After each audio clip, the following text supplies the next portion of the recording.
The upgraded RFIDs, and here it is, they use networked nanobots to store the data. Forget about controlling the swarm patterns of these little nanobots, because it's essentially an open system. It's economics with emergent intelligence. I mean, can you just imagine it though? Again, I know how crazy it sounds, but if one of the things that I often try to do is try to just think about these possibilities associated with a technology like this, just in case. I mean, a living currency that uses people as much as people use it? Is that really such a stretch? Can you really see Satan letting an opportunity like that pass? Again, assuming God gives him that opportunity to use it. There would be no central banks. The currency is its own universal fiscal operating system. And it's not just a representation of currency either. It's real, a living money, one that would turn the global population into an integrated circuit board run by proprietary code and maybe even owned by one private corporation with one very powerful individual at the helm. Now, who do you suppose that might be?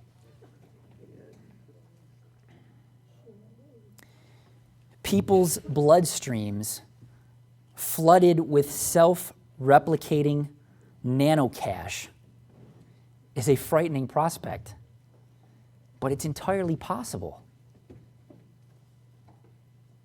It gives a whole new meaning to the idea of compound interest, too. But see, it's not a program that runs off of some server. It's a life form that uses each node it inhabits to increase its processing power. And so for that reason, and this is why I went through that the whole background info about the chemical reactions and responses in the body, for that reason, I shudder to think what would happen if a simple serotonin uptake inhibition routine were added to the nanobot sequence. It will provide people with an incentive to transact because every transaction involving the nano-enabled virtual coinage would act like a drug and give you a boost, give you a high.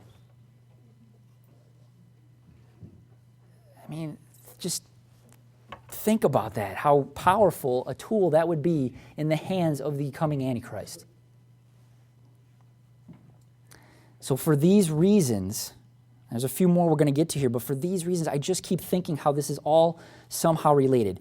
Nanotechnology and the mark of the beast.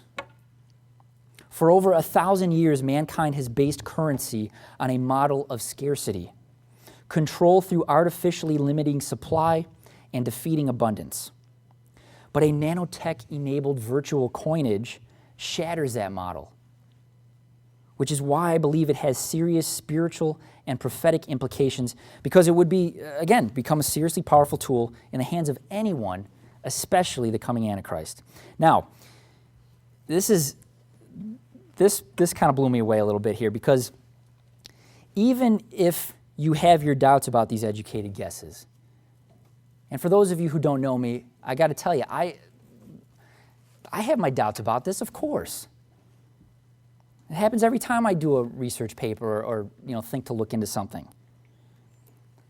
But here's something that I came across just this week, just within the last few days, when God was doing what he was doing and leading me to this, to that, that seemed to, again, underscore everything that we're talking about here.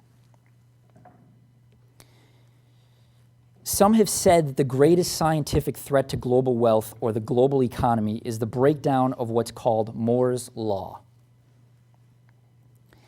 The end of Moore's Law is perhaps the single greatest economic threat to modern society, and unless we deal with it, we could be facing economic ruin. And again, what I'm sharing with you here is coming from the experts, the analysts, not, this is what they believe about Moore's Law. Moore's Law has nothing to do with the threat of terrorism or false flags or even a catastrophic natural disaster. Moore's Law relates to the one thing that has powered our progress and defined our age, according to these experts and analysts. Moore's law is the law that governs the silicon chip,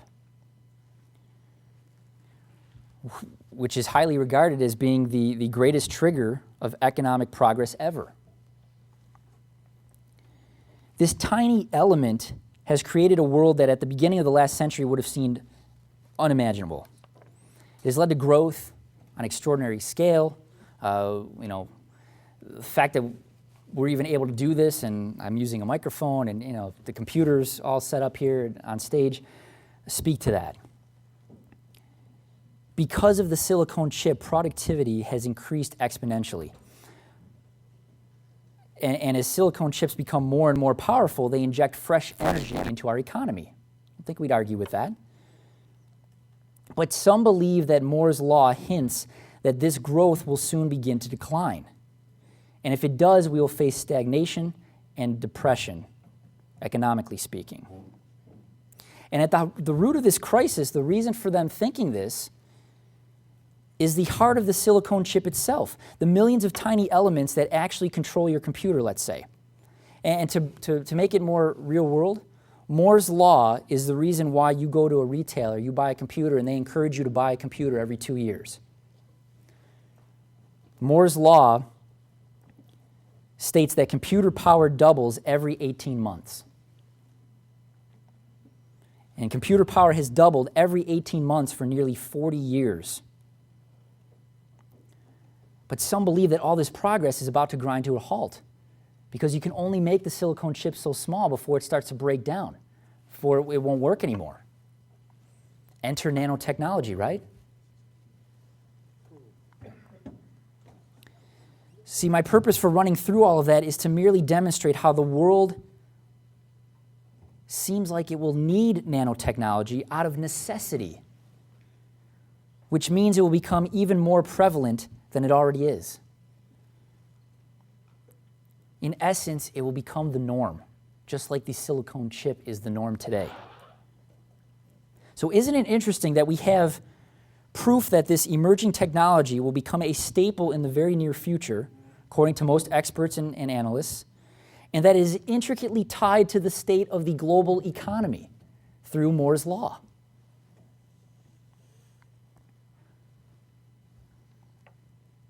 Again, this assessment of Moore's law isn't coming from me as a Bible-believing Christian eschatologist. It's coming from the leading scientists in the world today who, last time I checked, weren't God-fearing Christians like you and me. If nanotechnology really is humanity's future, and in a big way like we've been told since the mid-1980s, then isn't it appropriate to consider how it might play a role in fulfilling this one specific prophecy, even despite the fact that some experts in the field have always promoted their belief that one of the benefits of this sci-tech is that it levels the playing field, or does so quite dramatically between the haves and the have-nots in this world. I believe it most certainly is appropriate to ask that question and consider it. A few other spiritual, prophetic implications of nanotech. I've already documented all the ways in which scientists have high hopes for this cutting-edge science and technology. Simply put, it's today's convenient answer to pretty much every challenge, every crisis imaginable around the world. Everything from solving global warming to putting an end to hunger to curing the incurable to even achieving immortality, we're told. Doesn't that sound a lot like a world similar to the utopia that the Antichrist will promise and deliver during those first few years?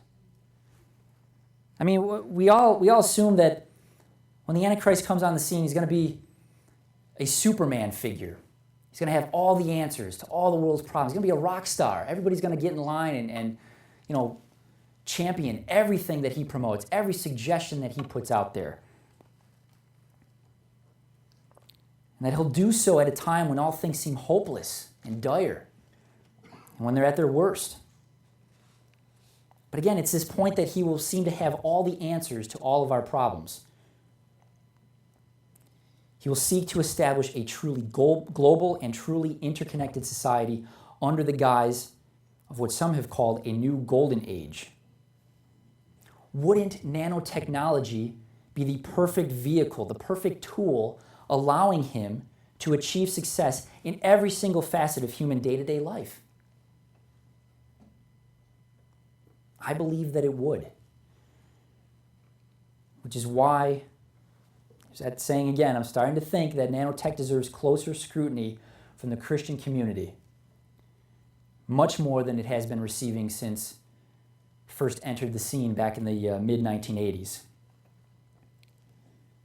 Just a few other casual observations that I've noticed that hint of these spiritual and prophetic implications. Does anyone find it a little more than coincidental that we're dealing with a sci-tech that has a very unique language, and that it's the ability to communicate with a non-familiar host that makes the threat of nanotechnology real? Because it's this language, this property of being able to communicate with something other than things of its own kind, that gives nanotechnology its power. Isn't it interesting then, knowing what we know about Satan and him wanting to mock and ridicule and counterfeit everything that he possibly can, isn't it interesting that we